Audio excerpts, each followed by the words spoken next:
Hi, I'm Greg Hunter. This is the weekly news wrap up for Friday, September 1st, 2017, the WNW 299. And I'm trying to get my head around the amount of damage in Louisiana and southeast Texas, the Texas coast. And it is staggering. It is stunning. I mean, listen, what has gone on down there is a human tragedy unparalleled, I think, in American history. It's just unbelievable. I mean, it's, this is on the front page of USA Today, and they call it a catastrophe, and then they show the wind damage from, the hurricane. But that is really not usually the damage that is the most damage, and it certainly isn't the most damage with this storm. Houses blown to smithereens. This is more like the damage.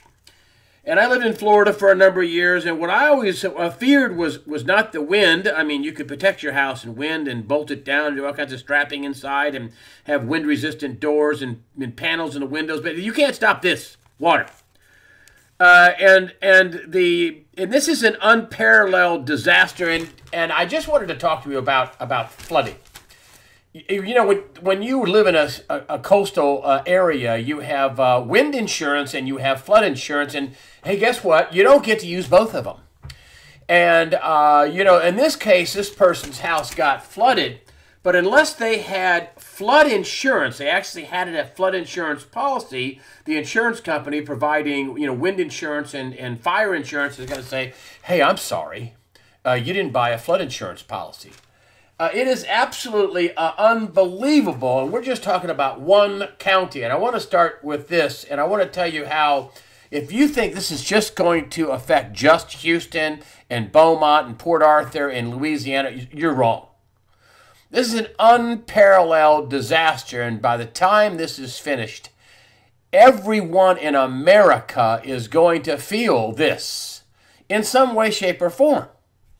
This is Houston's Harris County. It has 25,000 fewer flood-insured properties than it did in 2012. That's a 9% drop, and it means fewer than 2 of 10 homeowners with flood damage own federally insured flood insurance. Let that sink in. This is 25,000 fewer houses. That would mean, just in Harris County, something in a neighborhood of 250,000 houses don't have flood insurance. You can't move right back into a house that's had water, a foot on the wall or 3 feet or 6 feet or up to the second floor. You got to tear everything out. I mean, all the appliances are gone. All the electrical might have to be redone, or the drywall, carpet. There's mold issues. There's fecal contamination issues. I mean, this is just one county, Harris County. One county. Houston is the fourth biggest city in America. One of the estimates was, $90 billion in damage. $90 billion in damage? That's laughable to me. I was reading one article where if you take a look at, they had damage 130 miles inland to crops. And if you look at just the farm damage, they're estimating cattle, cotton, crops, food crops, soybeans, corn. Texas is a big agricultural state, big cattle state, big cotton state. Just the beginning estimates of the damages to the crops is $150 billion. I mean, you got 250,000 houses without flood insurance. How many houses got completely flooded, total lost?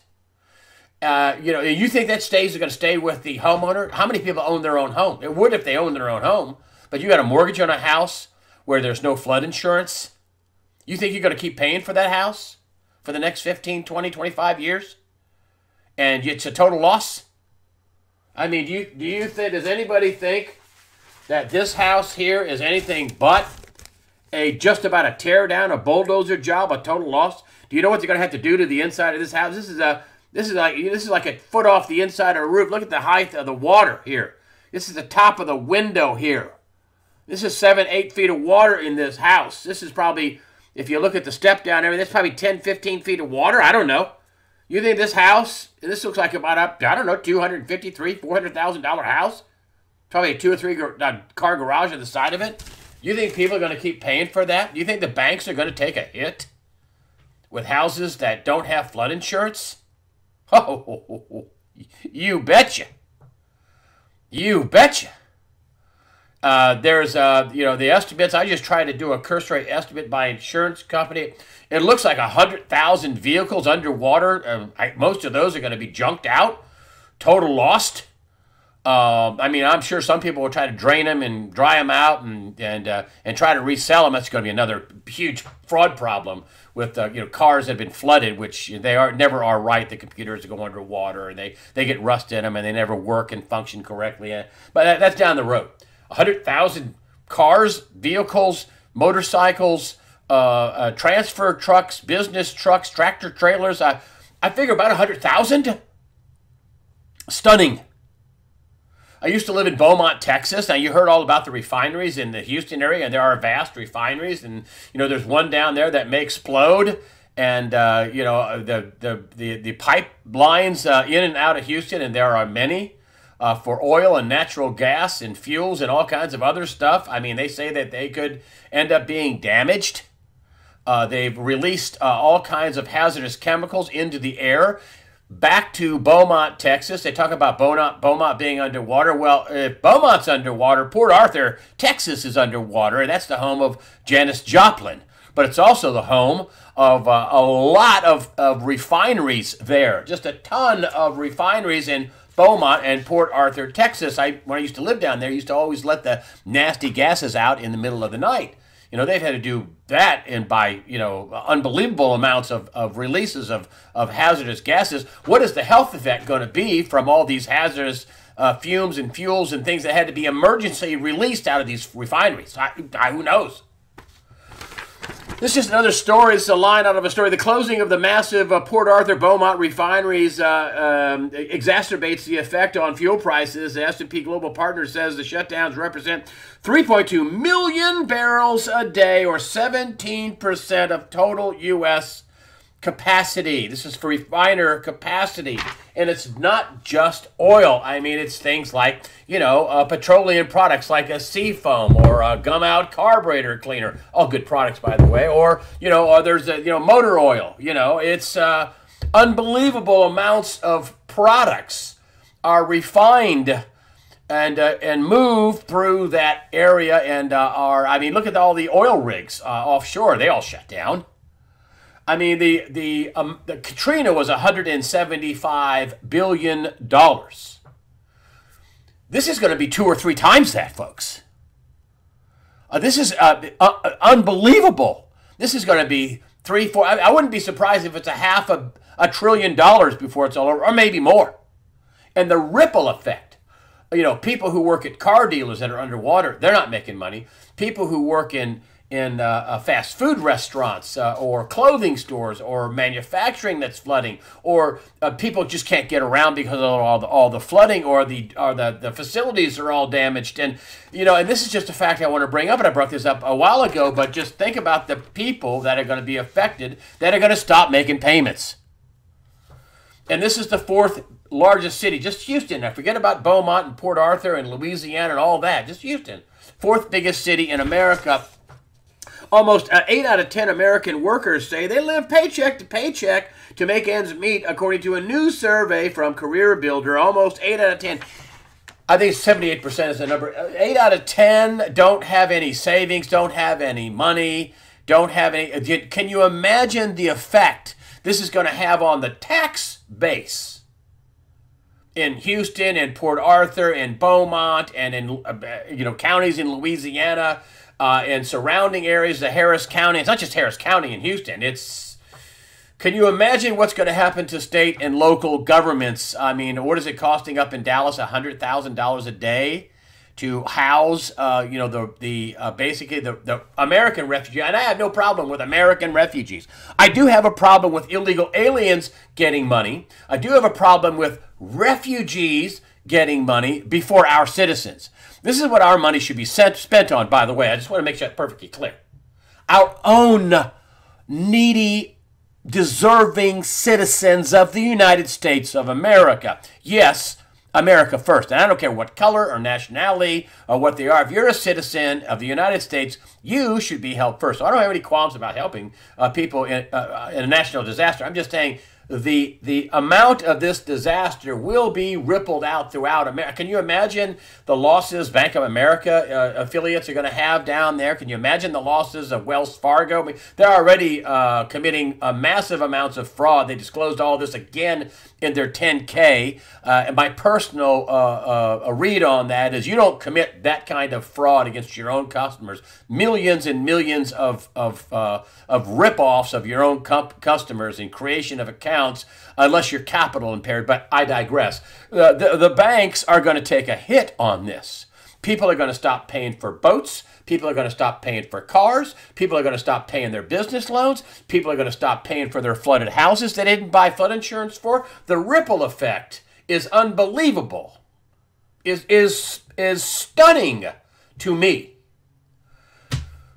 And then if you add that to what's going on in the overall economy, everybody says it's so great. You know, unemployment's 4.3%. I listen, if you count all the part-time jobs, I guess it's fabulous if you'd like to have 2 or 3 jobs so you could have one full-time job. But this is from shadowstats.com, John Williams, who provides the real numbers without all the, the academic gimmicks to make things look better than they really are. So, John Williams, the give it to me straight guy, what's the real deal, Holyfield, he's out with, despite booming retail gross domestic product, that's GDP, a negligible real annual growth per capita disposable income, signaling an imminent recession or one already in play. Imminent recession or one already in play, and add Hurricane Harvey to the mix. And at the margins, you lose your margins. I had a friend of mine with a restaurant, they were doing pretty good right at the margins, and they came they were on a super busy road, but you could enter from this way or this way, and then they came in and made a big median right down the middle of the road where you could no longer turn left, coming north from where the city is, where the population is. And, on the margin, they were just making it. They were just doing great. And then they put the median up and boom, they lost it. They closed the doors. I'm just telling you, if the economy is already on the margin in a recession, then you add in a natural disaster like this that has to be paid for and should be paid for. I want you to know I'm not a Scrooge or Grinch. I'm not a guy that says these people aren't deserving of it. These are people that need help and we should help them. But if you think you're going to just live fat and happy up in Keokuk, Iowa, or St. Louis, Missouri, or Greensboro, North Carolina, or, Bangor, Maine, and this isn't your problem. Oh, this is your problem. Oh, this is your problem. This is America's problem. Trust me on this. This makes Katrina look like a rounding error. And then I want to add this, which because of this story, because of Hurricane Harvey, it pretty much knocked every other story out of the loop. I'm sitting watching late night TV, and I see across the thing, North Korea shot a missile over Japan. Whoa, what? Say what? North Korea shot a missile over the top, a ballistic missile over the top of Japan. Oh, that's going to settle things down. Japan's going crazy. We get a trip, an emergency meeting of the UN Security Council. Nikki Haley is on fire. I mean, she's just upset. So is South Korea. So is North Korea. Obviously, they're laughing all the way to the bank. Here is North Korea. Kim Jong-un chuckles with generals as North Korea shoots rocket over Japan. I believe this was Tuesday. And do they have something against us? I want to know why they aren't already smoked already. I'm not a warmonger. I'm not trying to, hey, I want a JAA. We should. But this is unbelievable. Is it because all of our ships are running aground, or other ships are running into them? Are we getting hit with weapons? Is something wrong with our Navy? Is it just untrained people? Are they having energy-directed weapons knocking out our navigation and knocking out our offensive capabilities of our ships? I don't know. They're doing an investigation right now.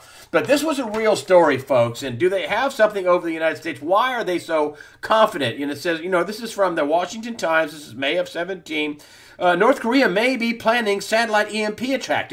Supposedly they have at least 2, what's been reported, 2 satellites floating over the United States that are nuclear armed, that some say are nuclear armed, that they could cause an EMP attack. This is a good source, Washington Times, in May of 2011. Are they, what would be the reason why North Korea would try to provoke an attack? I mean, they shot a ballistic missile over the top of Japan. I mean, I know we have our THAAD system, which is our Terminal High Altitude Area Defense, THAAD system that we tested off of Alaska, that we say can knock down a variety of ballistic missiles. South Korea, I think, they've been so far a holdup to put that system in. I think Japan is going to agree to a system. A lot of protest over of actually missile defense systems, but maybe this pushes them over the edge. I don't know. I mean, the U.S. is probably, I'm sure, flooding the zone with assets in case they have to attack. F-35, strike fighters, which carry nuclear bombs. If we do attack North Korea, it will have to be overwhelmingly devastating attack, which I think that's the reason why the Security Council is being called in. I mean, how long do they dance this dance before somebody says, okay, enough, we've had enough? Are they being put up to this by China and Russia? I think less Russia and more China. Are they trying to provoke an attack? It looks that way. Why? I don't know. Is it to crash the American economy? Is it because they can unleash their weapons on us? Or they can simultaneously, the North Korea, Iran, Russia, and China to nuke us all at one time? I don't know. It just seems, shooting a missile over the top of Japan and laughing about it and releasing video and pictures. They're laughing, they're chuckling about it. It just seems to me like they're inviting attack. Why? Why? And at what point does somebody say, okay, straw, camel, crack, back? I don't know. But that's very, very dicey. I will say that both Charles Nenner, the great cycle guy, geopolitical and economic expert, he's an expert in cycles, expert in the markets. He's saying his war cycle is tripping up, ding, ding, ding, right now. Martin Armstrong, he's also his economic confidence model. He's also a big cycle guy. Both these guys are world-renowned cycle guy. I've had Nenner, just had him on recently. I've had Martin Armstrong on, both very bright people. Brilliant, actually, both of them. And they're both saying that their war cycles are ding, ding, ding, ding, ding, tripping up. And also their economic calamity cycles are ding, ding, ding, turning down. So, I don't know. Are people that big going to be wrong together at the same time? I don't know. Maybe. I don't think so, but maybe. But I'd be worried that a lot of other experts are worried about the fragility of the system, the economic system, and I'd be also worried about things like big people. Gerald Celente says, and I think he sums this up for a lot of people, but he says, when all else fails, they take you to war.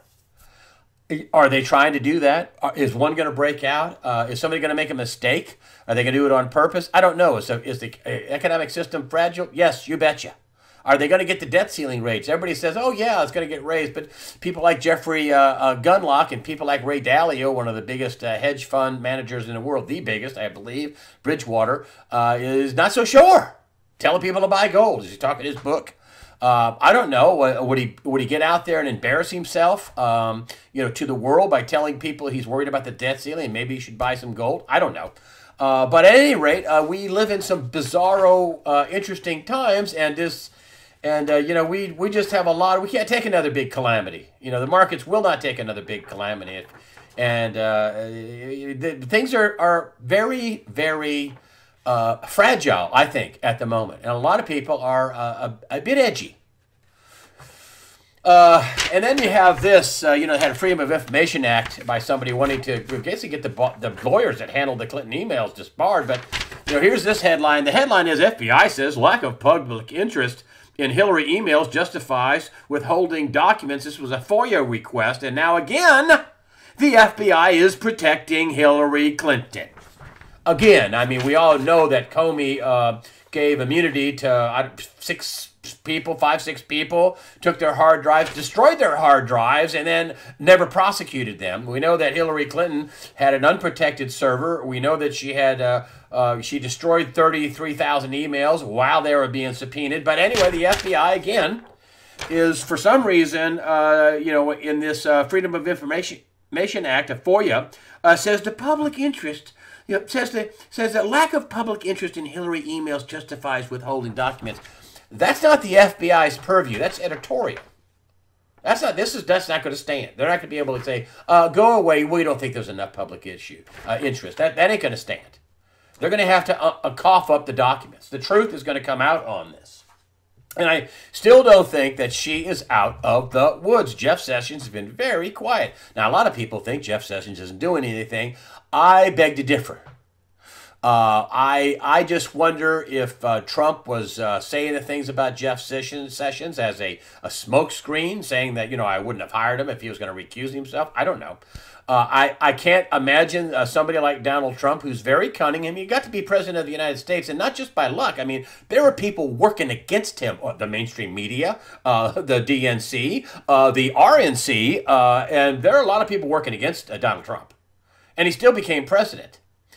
And so I can't imagine that Donald Trump is going to take one pot shot after another from the deep state, from the DNC, and his own rhino Republicans without some pushback, some hitback. I think there's going to be a big counterattack by the Trump empire. That's what I think. It'll be the Empire Strikes Back. The Trump empire will strike back, I suspect, because he does control the FBI and the Justice Department. Now, maybe the FBI doesn't release documents because they're in the middle of a big case and they don't want to release them. And maybe they have some big investigation going on, or they don't want some FOIA request to let the cat out of the bag or reveal their case or something like that. I mean, I'm hoping that's what's going on. But that said, I think at some point you're going to get a big strike back, a big snap back, a big hit back from the Trump administration and the Sessions Justice Department. We shall see.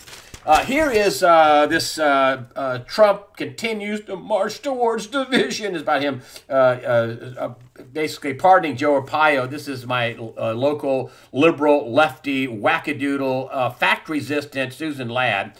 You're talking about how he continues to march towards division and exclusion. You know that Arpaio was only convicted of a misdemeanor. And, the left hates him because he was very effective at stopping illegal immigration. The illegal immigration they use in voter fraud and election fraud. The voter fraud and election fraud they say doesn't happen. That's why Charles Schumer, right after Charlottesville, we should stop the voter investigation now. Well, why, Charles? I mean, you say it doesn't happen. There's no evidence of it. There's no evidence of voter fraud. There's no evidence of illegal aliens voting. There's no evidence of dead people voting. Just no evidence at all. Let's stop this investigation. I mean, if that's the case, Chucky Schumer, we should continue the investigation, should we not? And this is why they were so incensed at Donald Trump for pardoning somebody with a misdemeanor. Somebody that told illegal aliens they had no business being here. How dare him tell illegal aliens they had no business being here and collecting benefits and taking American jobs and birthing babies and sending their kids to school and not paying taxes and collecting aid to family with dependent children when they shouldn't, and committing tax fraud and welfare fraud and shouldn't be here. How dare Joe Arpaio stop that? Barack Obama pardoned and commuted the sentences of felony drug dealers. They were murderers. One of them actually got his sentence commuted or reduced or pardoned and went out and killed somebody. But that's okay. The left is okay with pardoning drug dealers and murderers. That's okay. But a misdemeanor offense by an 85-year-old sheriff that stopped illegal immigration, division, racist. It's just unbelievable. I had a poll on the site, and I have to warn you about this. The last couple of polls, I feel, the trolls came in and were trying to thought shape us. You know, I had one poll that said, "Do you believe the MSM polls?" And I know the people on this site. I know my commenters, and I know the people on this site. And when the poll first went up for the first several hours, oh, it was lopsided. It was like 90%. Oh no, I don't believe any of the polls. And then after a couple of days, it's like 2/3 because somebody's in there, click, click, click, click, click, click, click. 2/3 say, "Oh no, I believe all the mainstream media polls." Come on. I don't believe them. And I told you that I didn't believe any of the polls with Hillary Clinton. I stayed on that horse for a year. She will not be president. I don't believe the polls. She's not ahead. She'll have to cheat. Now, if she cheats enough, maybe she might win, but I don't think she'll ever be president, and I don't believe the polls, and I was right. And you know what? The polls, I don't believe any of these mainstream media polls. But that was one of my questions when I checked out. Another question was, do you think Donald Trump was correct in pardoning Sheriff Joe Arpaio? And of course, when the thing first went up for the first few hours, it was, oh, yeah. I mean, it was like 100%. And the first, 3 or 4 hours, 100%, it'd be 100-something voters and about 99 or 98. Oh, yeah. And then the trolls got in, and then 2/3, oh, no. Oh no, he wasn't correct. He shouldn't have pardoned him. Come on, trolls. And I guess I should feel flattered in a way that the trolls are paid and sent to USA Watchdog to try to thought shape us. I guess I should be flattered that we're over the target. But anyway, yes, I thought Joe Arpaio should have been pardoned after all. It was a misdemeanor. It was a misdemeanor, and what he did was enforce the law. And even President Trump brought up this fact. He says, I pardoned him, and I was justified in doing so. And I think what the Obama administration, the Obama Justice Department did was mean. He would have won the election, and I think what they did was underhanded, basically, is what he said. I don't know his exact quote, but that was the meaning of it. That, they pulled a dirty trick on him, the Obama Justice Department. They're going to put an 85-year-old man in jail for a misdemeanor? You got to be kidding me, right? Come on. And then the USA Today is writing op-ed pieces. Joe Arpaio is not a hero. Of course, it's an op-ed piece. He's not a patriot. He's not a hero. Misdemeanor was pardoned. Not a felony murderous drug dealer. But that's okay with the left. That's good. We're good with that. We're good. And I got a correction to do. This was the Mercury News in Charlottesville. And I believe I said these guys were part of the KKK or Nazi. They are not. Correction, and listen, I was getting the information from the Mercury News in Charlottesville. These are Oath Keepers. These are not Nazis, not KKK, not racist. Even the USA Today newspaper did a story about the Oath Keepers and not racist. They believe in the keeping of the oath of the Constitution. Of course, they're pro-Second Amendment, and so am I. And this does not bother me, incidentally, guys with guns that are private militias and private individuals with guns. It does not bother me. Not a single shot was fired. Nobody was shot. Nobody was killed. These guys were there to try to keep some peace and not let any nasty gunfire break out. And I think they did a good service. And I think private citizens should have guns. And again, these guys are not racist. It's right here. They are private militia, private gun owners, part Oath Keepers, keeping the oath of the Constitution. And I'm all for them. And I'm sorry, but I got bad information from the Charlotte newspaper. Other than that, they did a pretty good job. They actually showed the violence of Antifa. And I was surprised that even some people on the left are like, ooh, Antifa's making us look bad. Yeah, they are making you look bad because they are bad. They're communists.